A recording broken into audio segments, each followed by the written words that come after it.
오늘 본문 말씀 보시겠습니다. 계속해서 살펴 읽는 출애굽기 말씀.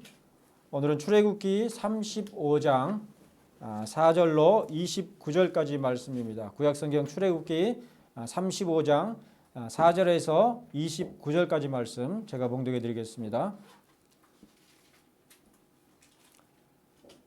출애굽기 35장 4절입니다. 모세가 이스라엘 자손의 온 회중에게 말하여 이르되 여호와께서 명령하신 일이 이러하니라. 이르시기를 너희의 소유 중에서 너희는 여호와께 드릴 것을 택하되 마음에 원하는 자는 누구든지 그것을 가져다가 여호와께 드릴지니 곧 금과 은과 놋과 청색, 자색, 홍색 실과 가는 배실과 염소털과 붉은 물들인 순양의 가죽과 해달의 가죽과 조각목과 등유와 및 관유에 드는 향품과 분향할 향을 만드는 향품과 호마노며 에봇과 흉패에 물릴 보석이니라.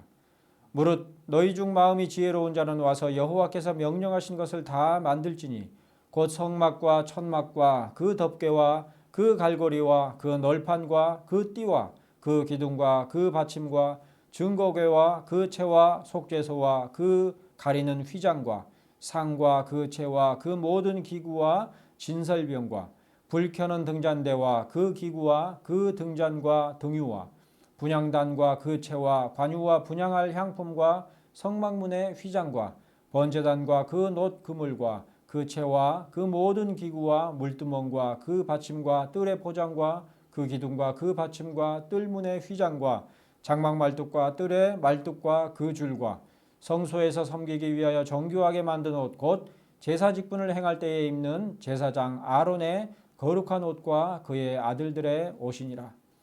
이스라엘 자손의 온 회중이 모세 앞에서 물러갔더니 마음이 감동된 모든 자와 자원하는 모든 자가 와서 회막을 짓기 위하여 그 속에 쓸 모든 것을 위하여 거룩한 옷을 위하여 예물을 가져다가 여호와께 드렸으니 곧 마음에 원하는 남녀가 와서 팔찌와 귀고리와 가락지와 목걸이와 여러 가지 금품을 가져다가 사람마다 여호와께 금 예물을 드렸으며 무릇 청색, 자색, 홍색 실과 가는 배실과 염소털과 붉은 물들인 순양의 가죽과 해달의 가죽이 있는 자도 가져왔으며 은과 놋으로 예물을 삼는 모든 자가 가져다가 여호와께 드렸으며 섬기는 일에 소용되는 조각목이 있는 모든 자는 가져왔으며 마음이 슬기로운 모든 여인은 손수 실을 빼고 그 뺀 청색, 자색, 홍색 실과 가는 배실을 가져왔으며 마음의 감동을 받아 슬기로운 모든 여인은 염소털로 실을 뽑았으며 모든 족장은 호마노와 및 에봇과 흉패에 물릴 보석을 가져왔으며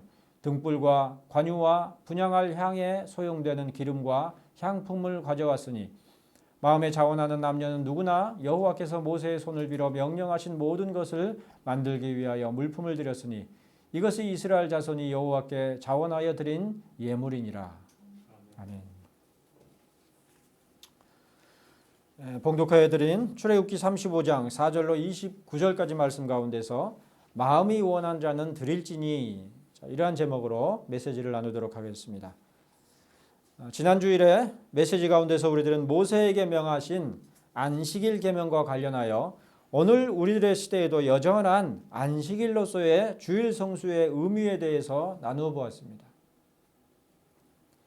그런즉 우리들은 예수 그리스도께서 십자가상에서 공생애의 모든 사역을 다 이루셨을 때의 모습과 이후로 사흘 만에 부활하셔서 제자들 앞에 친히 그 몸을 나타내 보이신 일로 말미암아 성취된 뉴 크리에이션, 곧 구속에 의해 만물들을 새롭게 하신 예수 그리스도의 새로운 창조의 일들을 기억하고 기념하는 날로서 일주일 가운데 한 날인 주일을 구별하여 안식하는 것임을 기억해야 할 것입니다. 이런 점에서 구약의 안식일과 분명하게 다르지만 또한 구약의 안식일에 내포되어 있는 참된 안식일의 정신은 주일에 고스란히 계승되어 있는 것을 지난주에 살펴보았죠. 무엇보다 지금 우리들에게 제시된 안식일로서의 주일 성수는 구약시대의 안식일 규례에 담긴 진정한 의미를 내포하며 유지하는 것이기 때문에 더욱 이에 대한 기억과 기념함이 중요하다 하겠습니다.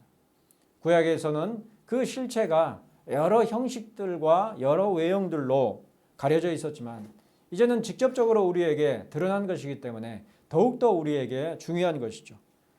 우리가 앞서 출애굽기 34장 29절 이하의 말씀 가운데서 주목할 것이 모세의 얼굴 피부에서 나오는 광채가 아니라 그가 전해받은 바 여호와 하나님의 명령하신 말씀들이라고 함과 마찬가지로 출애굽기 35장 1절로 3절 말씀에서 강조되고 있는 일곱째 날인 안식일의 규례 또한 첫째 날로서의 주일 성수를 지향하고 있는 것입니다. 그러니까 예수 그리스도의 부활로 말미암아 온전하게 성취된 그 주일을 향하여서 구약의 안식일이 하나의 모범과 예표로서 제시되어 있었던 것이죠. 아울러 태초의 창조 곧 여호와 하나님과 성자 예수 그리스도 그리고 성령 하나님으로서의 삼위 하나님의 분리되지 않은 가운데서의 창조 사역의 완성에 따라서 제정된 일곱째 날의 안식일이 최종적으로 예수 그리스도의 구속 사역을 중심으로 하여 첫째 날인 주일로 대치됨 가운데서 우리들은 여호와 하나님의 말씀을 따르는 순종의 삶 이후에 비로소 쉼을 얻을 수 있는 안식의 의미가 이제 예수 그리스도의 구속으로 말미암는 참된 안식 이후에 비로소 하나님의 모든 말씀들에 따라 순종하는 삶이 가능하게 된 것을 분명하게 기억하게 되었습니다. 그러니까 우리가 하나님의 계명에 율법에 순종하는 것으로 말미암아서 비로소 그 상급으로 안식을 얻을 수 있는 것이 아니라 하나님께서 친히 예비하시고 그리스도께서 친히 성취하신 그러한 역사 가운데서 제시된 주일을 따라서 우리가 일주일의 첫날 안식함으로 비로소 하나님의 계명 곧 율법에 대한 순종의 삶도 이룰 수가 있게 된 것이다. 그 말씀이죠. 출애굽기 35장 2절에서 명확하게 기록한 바 엿새 동안은 일하고 일곱째 날은 너희를 위한 거룩한 날이니 여호와께 엄숙한 안식일이라 라는 말씀에도 불구하고 더욱이 누구든지 이날에 일하는 자는 죽일지니 안식일에는 너희의 모든 처소에서 불도 피우지 말지니라 라는 말씀에도 불구하고 구약의 이스라엘 백성들은 그 말씀을 따라 온전히 안식한 적이 없었으며 심지어 신약시대에 예수 그리스도께서 나타나시기까지 이스라엘 사람들은 참된 안식이 아니라 거짓되고 가식적인 안식 곧 그들을 올가매는 올무요 무거운 멍에와도 같이 억지로 규례를 따라 지키려 할 뿐인 그야말로 쉼이 없는 안식일 규례를 지킬 뿐이었던 것입니다. 명분은 안식일 규례지만 그 안식일을 지키기 위하여서 덧붙여진 온갖 잡다한 규례들을 따라서 준수하는 멍에와도 같은 무거운 짐과 같이 느껴지는 그러한 안식일을 지킬 뿐이었던 것이죠. 이는 무엇보다 토라 곧 율법을 따라 행함에 있어 더욱 그러했습니다. 유대인들에게는 바빌론의 함무라비 법전이나 수메르의 우르나무 법전과 같이 사람들이 제정한 법전이 아니라 하나님께서 친히 제정하시고 기록하여 주신 토라 곧 율법의 돌판이 있었지만 그러나 그들은 단 한 번도 율법의 참된 뜻과 의미를 따라서 온전히 준행한 적이 없었으며 다만 율법의 모양과 형식만을 따를 뿐이었으니 그러나 그러한 율법의 준수는 오히려 그들에게 그야말로 마태복음 11장 28절에서 기록한 바 수고하고 무거운 짐일 따름이었죠. 안식일로서 제정된 규례가 그들에게 오히려 무거운 짐이 되었단 말이에요. 하지만 그렇게 율법의 모양과 형식만을 따를 뿐인 행실은 결코 율법을 준행하는 것이라 말할 수가 없었습니다. 그처럼 모양과 형식만을 따르게 될 때에 율법은 그것에 순종하려는 자들에게 진정 올무요 멍해가 될 뿐이었죠. 이는 안식일 규례에 있어서도 마찬가지였습니다. 이스라엘 백성들은 광야에서뿐만 아니라 가나안 땅에 이르러서도 대대로 안식일에는 그들의 모든 처소에서 불도 피우지 않았으며 규례를 따랐지만 정작 그 가운데서 참으로 안식할 수가 없었죠. 오히려 안식일을 규정하고 있는 제4계명이야말로 그들을 번거롭고 수고롭게 하는 거치는 계명일 뿐이었습니다. 말은 안식일이지만 그들에게 전혀 안식을 제공하지 않는 그런 규례들로 가득한 날이었던 것이죠. 오히려 안식일을 규정하고 있는 제4계명이야말로 그들을 번거롭고 수고롭게 하는 거치는 계명으로서 예수께서 마태복음 11장 28절에서 수고하고 무거운 짐진 자들아 다 내게로 오라 내가 너희를 쉬게 하리라고 말씀하시기까지 유대 백성들에게 일곱째 날로서의 안식일은 그들을 위하는 거룩한 날이 아니라 오히려 그들이 위하여야만 하는 무거운 짐진 날이었던 것입니다.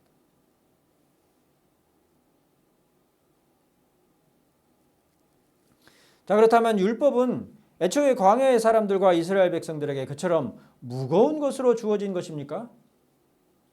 처음부터 짐으로 주어진 것인가요? 그러므로 율법의 돌판은 그들에게 축복의 돌판이 아니라 심판과 저주를 담은 징계의 무거운 돌판이었느냐 말입니다. 처음부터 저주로서 그들에게 주어진 것이냐 그 말이죠.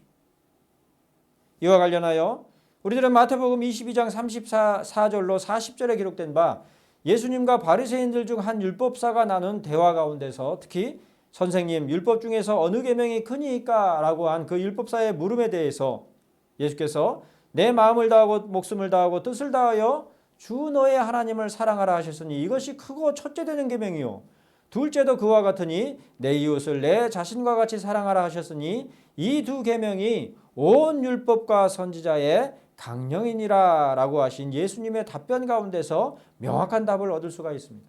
즉 율법은 심판과 저주의 계명들인 것이 아니라 사랑의 실천에 관한 계명인 것이죠.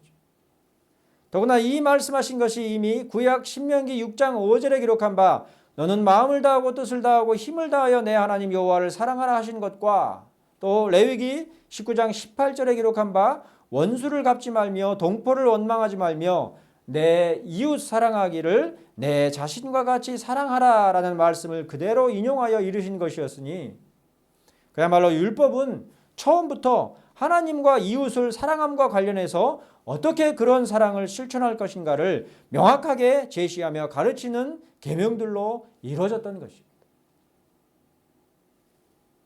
마치 에리 프롬이라는 유명한 인문주의 철학자가 1956년에 쓴 사랑의 기술 The Art of Living이라는 책 제목처럼 하나님을 사랑하는 법과 이웃을 사랑하는 법이 구체적으로 어떠한 실천으로 이루어지는가를 명료하게 규정함과 동시에 그에 대한 순종을 요구하고 있는 것이 바로 율법의 두 돌판인 것입니다.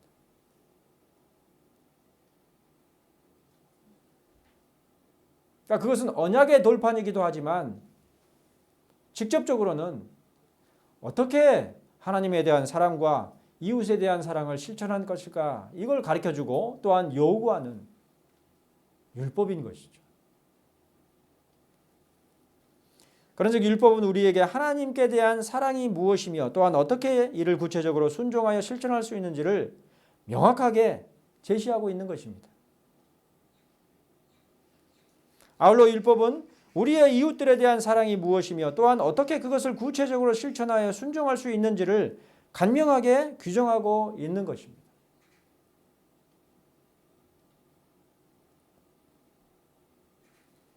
의미심장한 것은 함무라비 법전이나 우르나무 법전은 조금 이렇게 다르지만 특히 함무라비 법전 같은 경우에 그 모세의 두 돌판과 마찬가지로 까만 돌에 새겨져 있죠.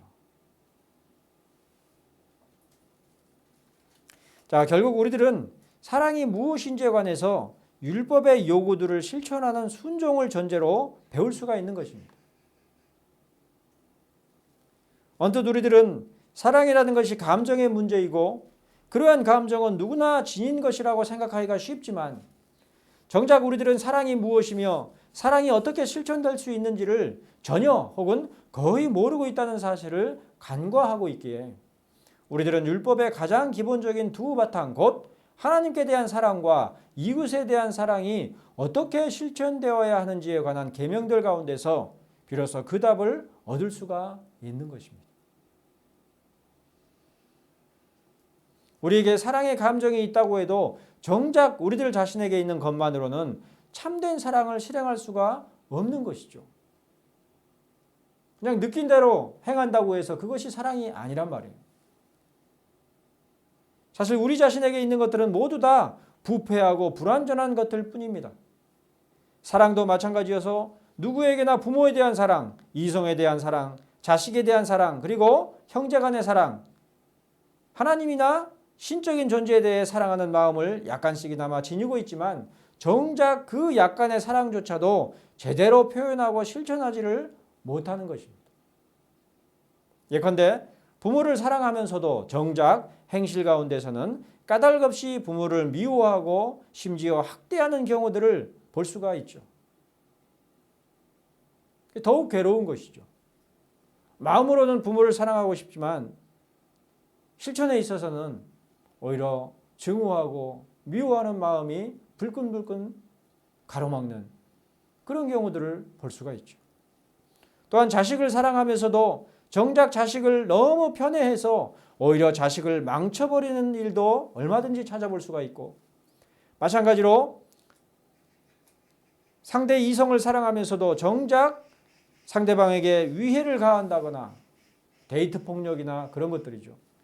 심지어 그 상대를 동성이나 짐승으로 삼는 일들도 얼마든지 찾아볼 수가 있으며, 무엇보다 신적인 존재에 대한 경외함과 순종의 마음이 있어 종교를 택하면서도 그 종교를 정작 참된 하나님을 섬기는 방편으로 삼지를 못하고 썩어지지 아니하는 하나님의 영광을 썩어질 사람과 새와 짐승과 기어다니는 동물 모양의 우상으로 바꾸어 버리며, 로마서 1장 23절 말씀 그대로죠. 심지어 예수 그리스도를 믿으며 따른다 하면서도 정작 예수 그리스도의 말씀과 가르침보다 사이비 이단의 교주나 독단적인 사역자들의 말과 가르침을 더욱 의지하며 따르는 그야말로 혹세무민한 신자들을 주위에서 얼마든지 찾아볼 수가 있는 것입니다. 그리스도를 믿는다고 하면서도 그리스도에 대하여서 아는 바도 없고 예수 그리스도께서 무엇을 가르치셨는가에 대한 아는 지식이 없고 다만 눈앞에 있는 우상과도 같은 교주들이나 아니면 독단적인 말씀을 거슬러서 행하도록 요구하는데도 불구하고 그것에 대해서 뭐라고 변명조차 하지 못하는 그런 성도들을 주변에서 볼 수가 있는 것이죠. 그러면서도 난 예수 그리스도를 믿으니 괜찮을 거야, 그렇게 생각하고 있는 것입니다.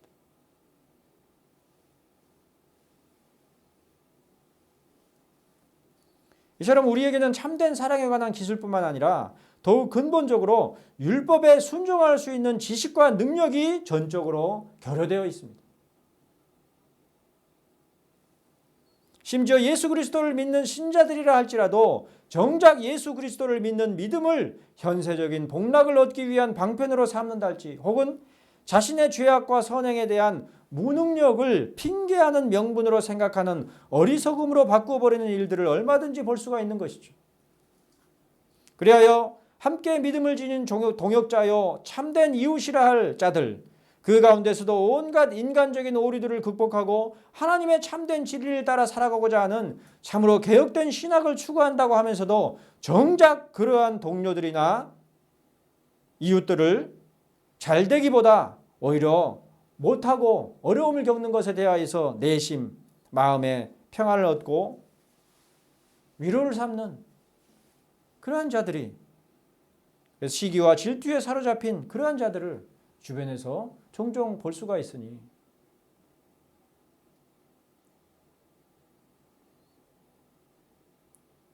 온전하게 개혁된 신학을 안다고 해도 그것을 실천하는 하나님의 율법에 대해서 안다고 해도, 그리스도의 가르침을 안다고 해도 그것을 실천하는 문제는 우리 속에서 나오는 문제가 아니란 말이죠.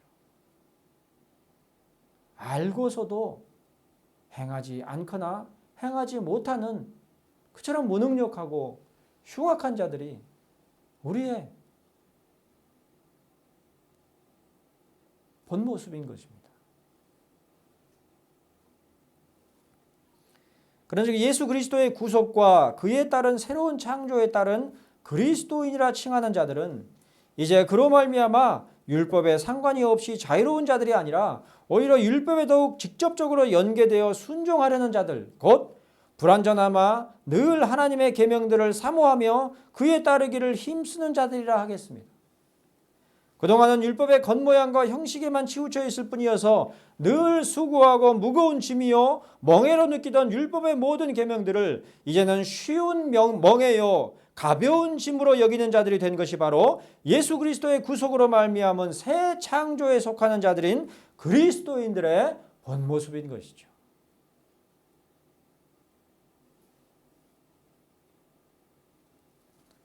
그런데 오늘 메시지의 본문인 출애굽기 35장 4절로 29절의 본문이야말로 그처럼 전적으로 무능력하고 부패한 우리의 본성 가운데서 거듭나고 온전하게 된 자들이 어떤 자들인지를 생생하고 현장감 있게 보여주고 있습니다.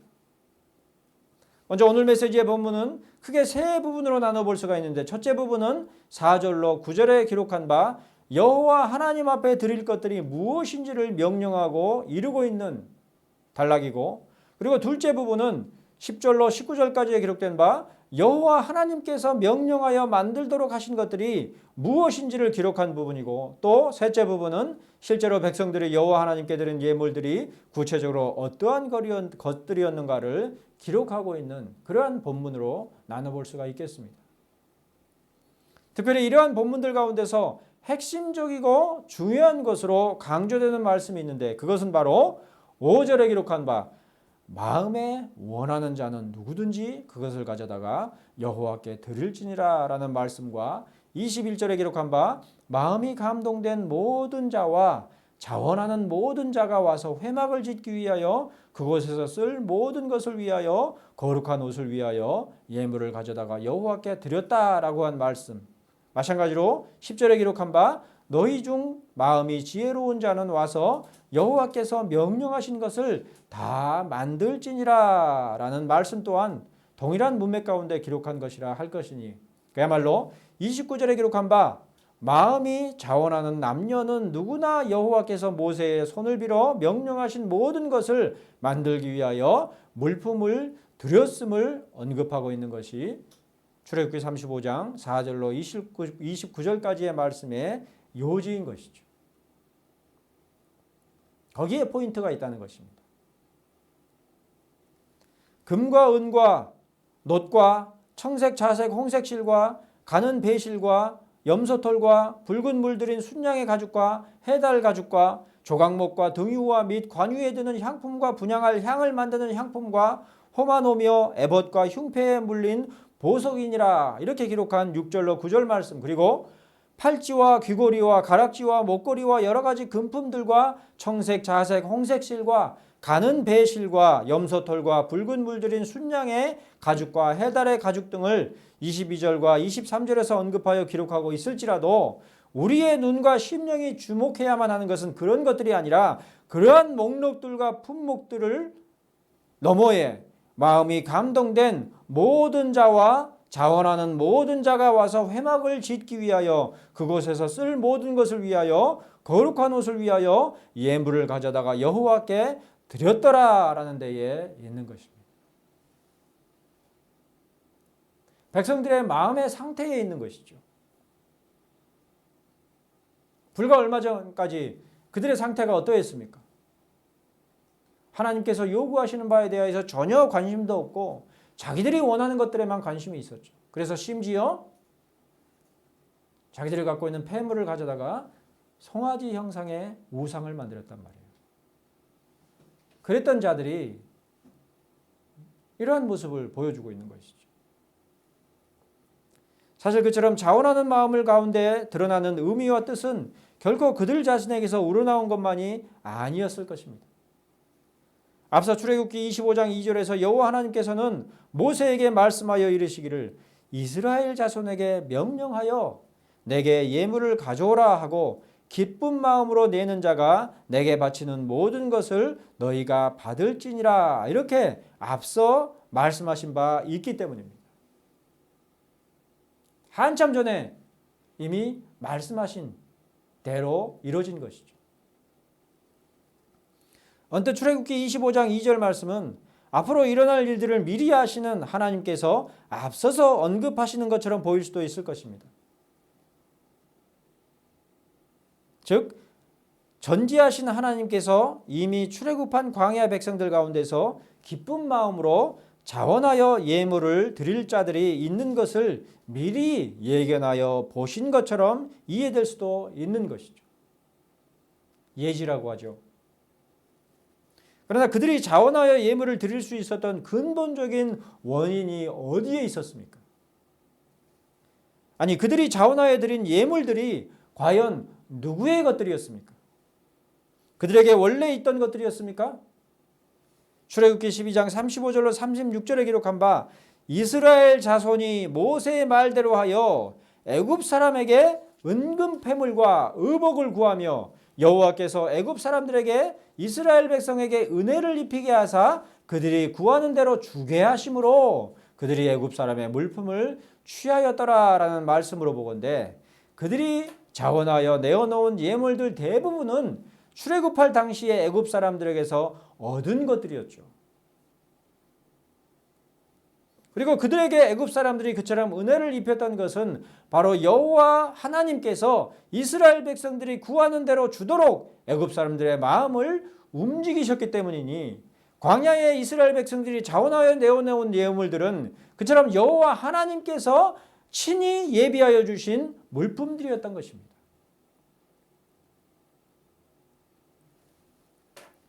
자, 이러한 원리는 우리의 신앙과 삶에 있어서도 마찬가지입니다. 얼핏 우리들의 자원함과 헌신이야말로 참된 신앙과 삶의 원동력이며 우리들이 깨우치는 신앙과 진리 또한 갈급한 영으로 진리를 사모하는 헌신과 수고의 결과처럼 보이지만 사실 그러한 자원함과 헌신 자체가 하나님의 예비하신 은총이 없이는 전혀 불가능하다는 것을 알아야만 합니다. 우리가 마음먹은 대로 다 행할 수 있나요? 다이어트만 해봐도 알죠. 안 먹어야지 하면 안 먹어지나요? 또 빼야지 하면 빼지나요? 뜻대로 안 되죠. 물론 뜻대로 한 사람들도 있지만 대부분의 사람들은 뜻대로 되지 않는 것을 경험할 뿐인 것입니다. 그와 같은 것이죠. 이러한 것을 간과하고서 억지로 자원함과 헌신을 끌어내려고 할지라도 실상은 허망하고 허탈한 우리 자신의 무능력과 무기력에 직면할 뿐인 것입니다. 다이어트의 요요 현상과 같이 억지로 헌신하려고 한들 오히려 더 큰 괴로움만 맛보는 그러한 일들이 얼마든지 있는 것이죠. 그러나 우리 사회는 오래도록 유대인들의 율법주의나 위선과는 조금 다를지언정 하나님의 예비하신 은총으로 말미암는 자원하는 마음이 아닌 억지로 끌어내는 헌신과 열정 그리고 어거지로 조장된 부흥주의의 결과가 무엇인지를 무수히 경험하고 있습니다. 기도회를 해도 여의도 광장을 전부 채우도록 동원된 무수한 군중들 가운데서 해야만 했고 교회당을 세워도 동양 최대 혹은 세계 최대 규모의 메가처치 곧 초대형 교회를 세우기를 꿈꿨으며 거의 강박증에 사로잡힌 듯이 규모와 크기 그리고 뜨거움과 부르짖는 열정들을 추구했었죠. 꿈을 크게 가져라 하나님 앞에. 그러면 다 그 크기만큼 채워주신다. 그런 사고가 온통 온 교회들을 휘몰아쳤었습니다. 하지만 그 결과가 어떠했습니까? 광장을 가득 채웠던 그 기도회의 이면에는 군사독재 정권의 코드와 비유에 동조하는 동원과 선동의 셈법이 자리하고 있었고 동양 최대 혹은 세계 최대 규모를 꿈꾸어 지어진 예배당들의 운영은 가히 기업체와 전혀 다르지 않은 각종 이권과 비리들이 가득했으며 강박적으로 추구하며 갈급했었던 뜨거움과 열정들은 어느새 은사주의와 정적주의적인 신비주의로 변질되어서 이단과 사이비 종파들의 존립과 성장의 발판을 제공할 뿐이었으니 그야말로 작금의 우리 사회 가운데 있는 기독교 신앙이야말로 억지로 그리고 인위적인 것들로 가득 부풀려진 공갈빵과 다를 바 없다시피 타락해 있지 않습니까? 이유도 없이 모여들고 이유도 없이 동조되고 이유를 물어보면 뭐라고 답하지 못하는 그런 공갈빵과 같은 그런 모양새.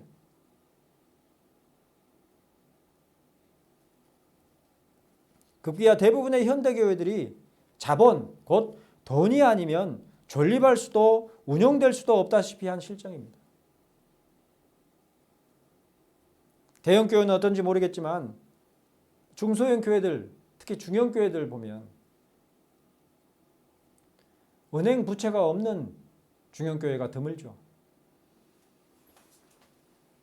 현대 기독교 신앙의 온갖 현상들의 이면에는 영적인 무지와 무능력을 대체하는 돈의 힘과 더불어서 허위와 가식, 억지와 온갖 인위적인 술수들의 진면목이 자리하고 있는 실정이죠.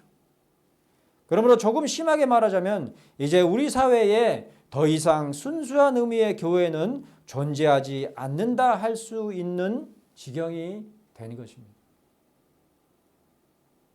그럴듯해 보여도 실제 들어가서 자세히 살펴보면 온갖 인간적인 것들로 가득 찬 그야말로 인간 모임에 불과한 그런 교회들을 부지기수로 볼 수가 있죠. 사실 오늘 메시지의 본문 가운데서 우리가 주목해야만 하는 것은 마음이 자원하는 남녀들뿐만이 아닙니다. 그보다 더욱 우리들이 주목해야만 하는 것은 그러한 모든 자원함이 여호와 하나님께서 예비하시며 또한 여호와 하나님께서 명령하시는 대로 이루어졌다는 점입니다. 그러므로 광야 백성들은 마음에 원하는 자가 여호와께 드릴 것들을 내어놓았을지라도 그것은 아무 것이나 원하는 대로 자기가 원하는 대로 내어놓은 것이 아니라 여호와 하나님께서 명령하신 대로 택하여서 내어놓은 것들이었습니다. 여호와 하나님께서 우리의 자원하는 마음을 보시지 목록에 없는 것들을 드린다고 해서 하나님께서 받지 않으시는 것이 아니다. 그렇게 행하지 않았단 말이에요. 자기가 가진 것들 중에서 목록에 속하는 것들을 여호와 하나님께서 명하신 것들을 따로 택해서 그것을 자원하는 마음으로 내어놓았다는 데 중요점이 있는 것입니다. 마찬가지로 그들 가운데 마음이 지혜로운 자가 나와서 성막과 천막과 그 덮개와 그 갈고리와 그 널판과 그 띠와 그 기둥과 그 받침과 증거궤와 그 채와 속죄서와 그 가리는 휘장과 상과 그 채와 그 모든 기구와 진설병과 불 켜는 등잔대와 그 기구와 그 등잔과 등유와 분향단과 그 채와 관유와 분향할 향품과 성막문의 휘장과 번제단과 그 놋그물과 그 채와 그 모든 기구와 물두멍과 그 받침과 뜰의 포장과 그 기둥과 그 받침과 뜰문의 휘장과 장막 말뚝과 뜰의 말뚝과 그 줄과 성소에 섬기기 위하여 정교하게 만든 옷 곧 제사 직분을 행할 때에 입는 제사장 아론의 거룩한 옷과 그 아들들의 옷까지 만들고 지었을지라도 그것은 그들 나름대로 성심성의껏 만들고 지은 것들이 아니라 오직 여호와께서 모세의 손을 빌어 명령하신 대로 만든 것으로 만들었고 지을 것을 지은 것일 뿐이었던 것입니다.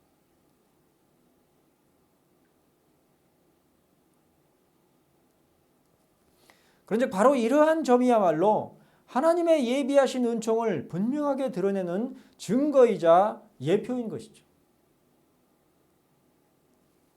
원래 우리들은 여호와 하나님께서 명하시는 대로 순종하여 행할 줄을 모르며 다만 자기 스스로의 소견에 옳다 여기는 대로 행할 뿐인 자들이었지만 그래서 황금 송아지를 만들어 놓고 그것이 하나님이다 이렇게 생각할 수 있는 그런 자들이었지만 하나님이 친히 예비하신 은총 가운데서 비로소 하나님께서 명하시는 것에 순종하며 자원함으로 행하는 자들이 된 것입니다.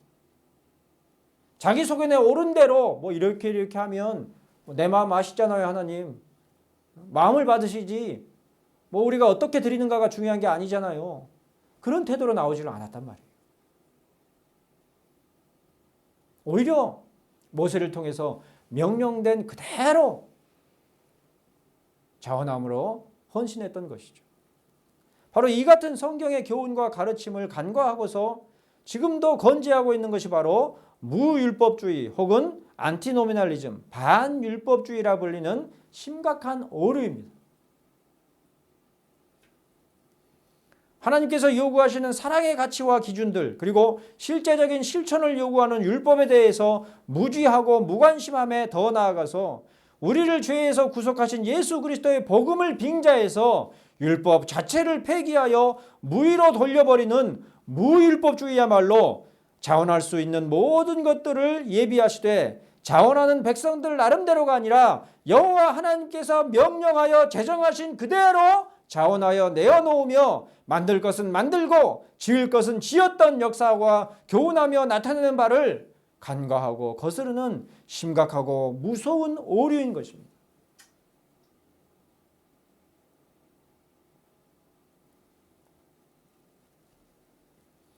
바로 이 점에서 우리 시대의 기독교 신앙은 이미 심각하게 이탈되어 있습니다. 하나님께서 무엇을 명하셨는가에 대해서 관심도 없고 무지하죠. 마치 온갖 로비와 특권으로 공유도로의 지하 공간에 교회당의 예배실이 자리하도록 설계하여 시공하고서 이제 와서는 종교적 공유주의 운운하며 생떼를 부리는 어느 대형교회의 참담한 모습처럼 우리 시대의 기독교 신앙은 그 기초이자 기본에서부터 심각하게 하나님의 명령하신 바에 상관이 없이 자리하고 있는 것입니다. 심지어는 하나님의 명령하신 바에 거슬러서 그야말로 하나님의 뜻과 전혀 반대로 행하며 실천하고 있는 것도 부지기수인 것이 우리 시대 기독교 신앙의 현 주소이니 바로 그러한 것들을 개혁하지 않는 한 마음에 자원하는 가운데 내어놓으며 행하는 것들 모두가 전혀 억지요 거짓된 행실의 다름이 아닌 것이죠. 이단 사이비에 빠진 자들이 자원하지 않던가요? 더 열심히 자원하죠. 자원한 자체가 핵심이 아니란 말이에요. 그 자원함이 어디서 말미암느냐? 우리 속에서 나온 것이냐? 하나님이 예비하시고 이끄신 것이냐? 그것을 분별할 줄 알아야 되는 것이죠. 우리에게서 나오는 것들은 어거지란 말이에요. 억지란 말이에요. 무엇보다도 오늘 이 시간에 수많은 처소에서 이루어지고 있는 예배들이 모두 하나님, 여호와 하나님께서 명하신 제1계명에서부터 제4계명에 부합하며 합당하게 이루어지고 있는 것인가? 심지어 자원하여 내어놓은 것이라고는 지극히 적은 일부러 내어놓는 연보가 전부인 가운데서도 하나님께서는 영과 진리의 예배로서 그대로 연락하시는 것인가?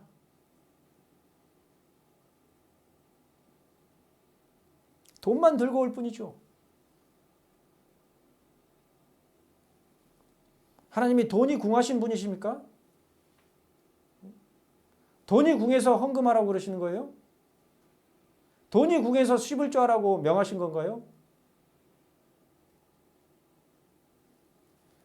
그러나 아직도 장로교회들의 공적인 예배 표준인 웨스트민스터 공중예배 모범에서는 예배의 요소로서, 예배에 포함되어야 될 요소로서 연보하는 것 자체를 다루지를 않습니다. 헌금에 대한 언급 자체가 없단 말이에요. 연보는 하나님께 올려드리는 실제적인 요소가 아니라 예배 순서 가운데서가 아니라 예배 전에 자원하여 내어놓을 뿐인 부수적인 요소로서 다뤄질 뿐인 것이죠.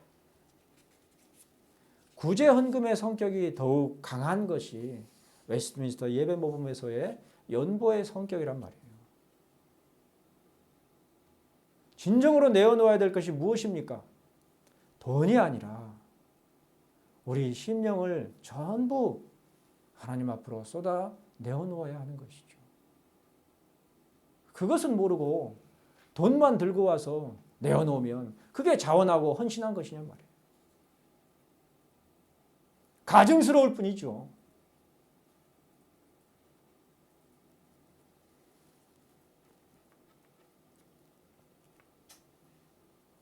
하지만 그러한 원리는 비단 부수적인 요소인 연보에만 해당하는 것이 아닙니다.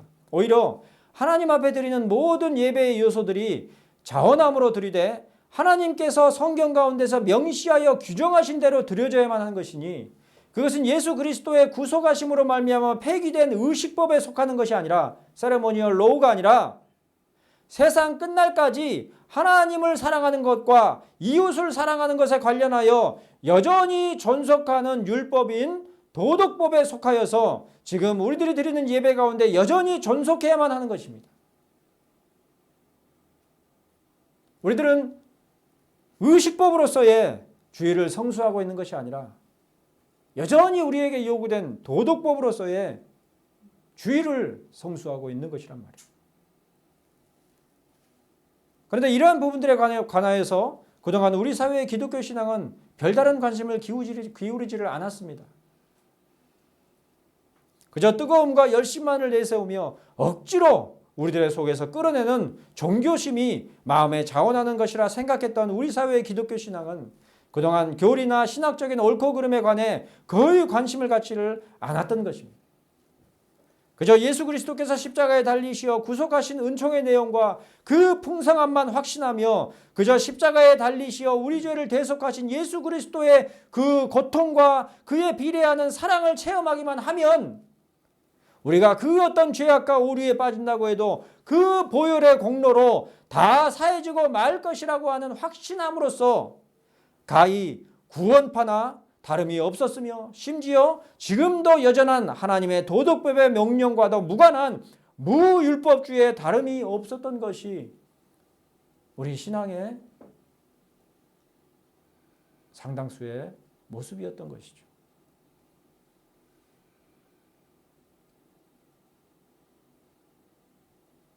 예수 믿으면 이웃에게 악행을 행하고 하나님의 계명에 따라 행하지 않아도, 부모를 두들겨 패고 그렇게 해도, 또 사람 죽이고 그렇게 해도 예수만 믿으면 다 문제가 안 되냔 말이에요.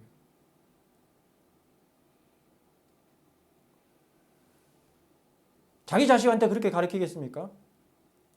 너 예수 믿잖아. 네 마음대로 살아. 지을 죄 다 지어. 다 예수 그리스도께서 다 사해 주시니까 괜찮아. 그렇게 자식에게 가르치겠어요? 절대 그렇게 못하죠.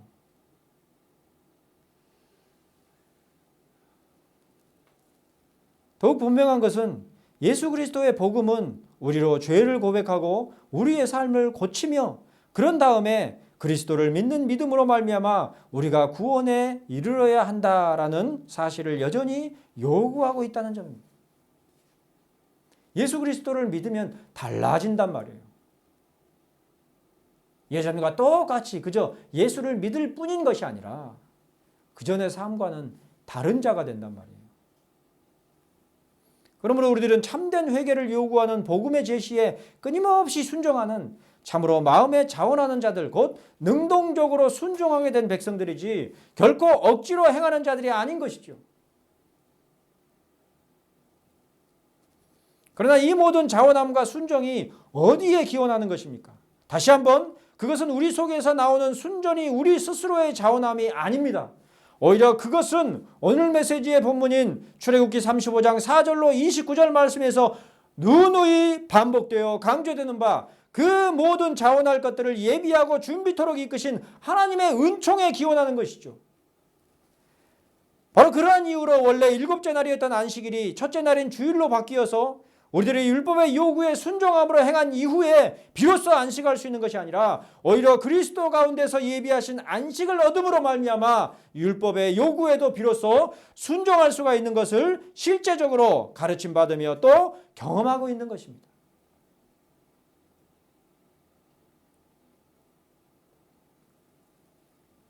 그런즉 신자들은 참으로 하나님의 은혜의 예비하심이 없이는 단 한순간도 살아갈 수 없는 자들입니다. 모든 것들을 자원하는 마음으로 행하며 실천할지라도 정작 10년 가운데 예비하신 하나님의 은총과 성령님의 도우심이 없이는 단 하루도, 아니 단 한순간도 살아갈 수 없이 철저히 하나님께 매인받은 자들이 바로 우리들인 것이에요. 그 자가 바로 신자란 말이에요. 그러므로 시편 139편에서 다윗은 인도자를 따라 노래하기를 주께서 내가 앉고 일어섬을 아시고 멀리서도 나의 생각을 밝히 아시오며 나의 모든 길과 내가 눕는 것을 살펴보셨으므로 나의 모든 행위를 익히 아시오니 내가 주의 영을 떠나 어디로 가며 주의 앞에서 어디로 피하리이까? 내가 하늘에 올라갈지라도 거기 계시며 수월에 내 자리를 펼지라도 거기 계시나이다. 내가 새벽 날개치며 바다 끝에 가서 거주할지라도 거기서도 주의 손이 나를 인도하시며 주의 오른손이 나를 붙드시리이다. 이렇게 고백한 것입니다.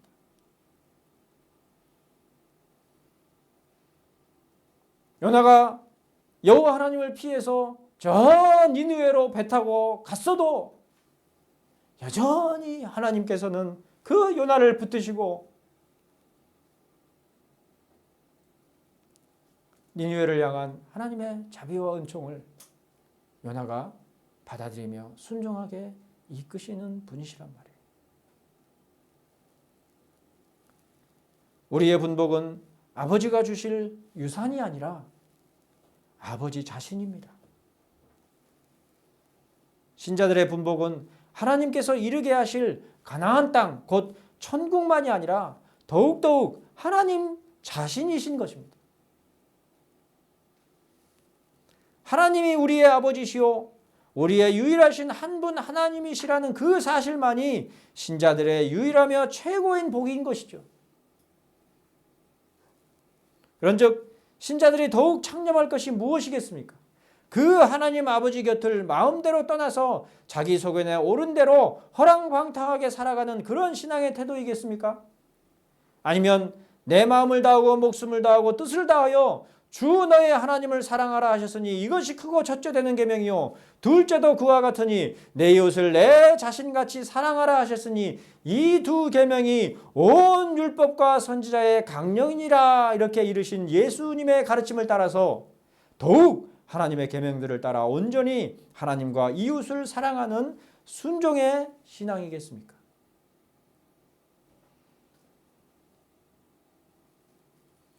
불행하게도 오늘 우리 시대의 기독교 신앙은 이미 아버지이신 하나님과 하나님의 말씀으로서 제시된 계명들에 순종하기보다 자기 스스로의 발상을 앞세우는 모습으로 변해버린 지 오래입니다.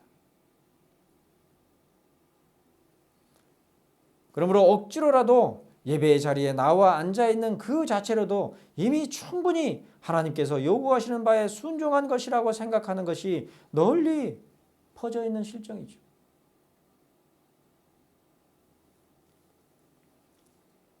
예배당에 나와 앉았잖아요. 더 이상 뭘 요구하세요? 그런 태도죠. 심지어 예수 그리스도께서 이르신 가르쳐 지키게 하라는 당부마저도 기억하지 못하는 목회자들에 의해서 그저 예배 자리에 앉는 것과 더불어서 그 자리에 앉을 때에 빈손이 아니라 연보를 빠뜨리지 않는 것만으로도 족하다 여기는 그야말로 질 낮은 신앙의 기준이 보편적으로 인정되고 있는 것이 엄연한 우리 시대 신앙의 경건의 수준이 되어버렸습니다. 예배 자리에 나왔고 헌금했으면 됐지 뭘 더 바래?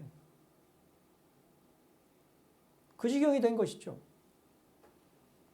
그게 신앙의 본질입니까? 외형이요 형식이죠. 거기에 본질이 담겨야 되죠. 심지어 그 외형조차도 그 형식조차도 하나님께서 어떻게 요구하셨는지에 대해서 알아야죠.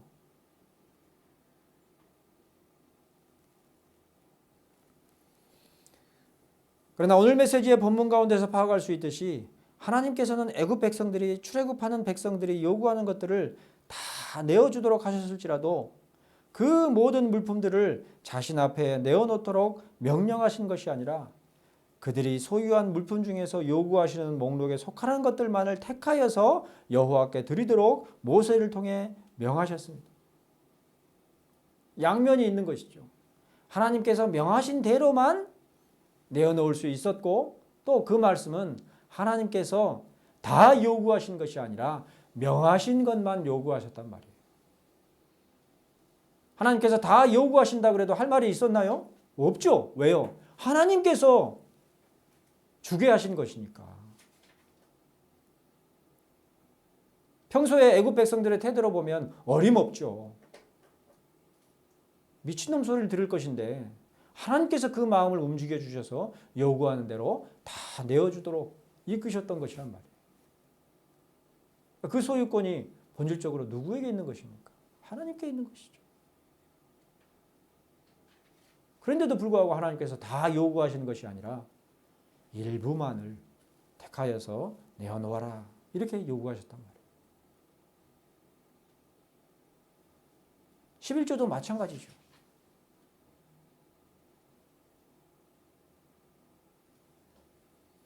그리고 그러한 명령에 앞서 광야 백성들에게 자원하는 마음을 주신 것이니 바로 그처럼 하나님께로부터 말미암는 모든 것들이 우리 신앙 가운데서 여전히 요구되는 유일한 요구요 순종임을 깨달아 기억하는 우리 모두의 신앙이 되기를, 여호와 하나님의 요구에 순종하는 모든 삶에 앞서서 우리가 안식을 얻음으로 비로소 그 모든 하나님의 계명들에 순종하는 삶을 살아갈 수 있도록 안식일로서의 주의를 제정하신 우리 구주 예수 그리스도의 이름으로 권하며 축복하는 바입니다.